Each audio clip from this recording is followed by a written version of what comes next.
Pourquoi pas? Parce que je suis le genre de meuf qui carrément assume son corps, qui assume aussi poster des photos en maillot de bain sur Instagram, qui quand même assume aussi acheter des sous-vêtements et être quand même le genre de femme assez coquine et qui prend soin d'elle. Tu es sur OnlyFans depuis peu. Oui. Combien touches-tu grâce à ce site et quelles sont tes limites?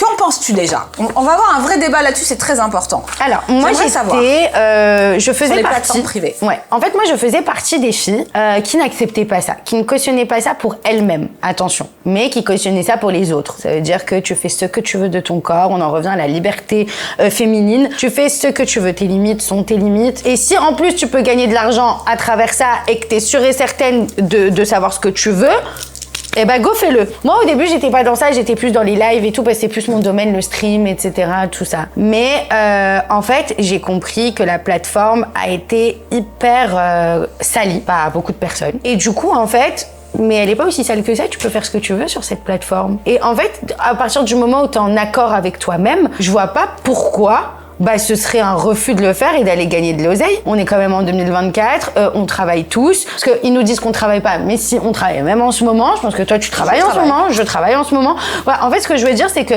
on a tous une manière de travailler. Ok, les plateformes c'est beaucoup plus facile pour certains, elles se disent oui mais elle s'exhibe donc elle gagne sa vie. Oui d'accord, ok, mais il y en a beaucoup et ça dure depuis je ne sais pas combien de temps tout ça. C'est juste des applications qui ont été créées il y a pas longtemps. Et de base, faut pas oublier que Mime et OF c'est quand même des applications pour te rapprocher de ta star préférée. Ce n'était pas pour envoyer des photos X ou des vidéos X ou des trucs comme ça. De base, ça n'a pas été créé pour ça. Donc moi, en fait, je suis revenue un peu sur le noyau des plateformes privées et je me suis dit, en fait, ouais, pourquoi pas? Parce que je suis le genre de meuf qui carrément assume son corps, qui assume aussi poster des photos en maillot de bain sur Instagram, qui quand même assume aussi acheter des sous-vêtements et être quand même le genre de femme assez coquine et qui prend soin d'elle. Donc en fait, je vois pas pourquoi je le monétiserais pas, clairement. Oui, parce que en gros, tu es dans la monétisation de tes réseaux sociaux, donc tu as rajouté une plateforme. Voilà, donc je rentabilise aussi.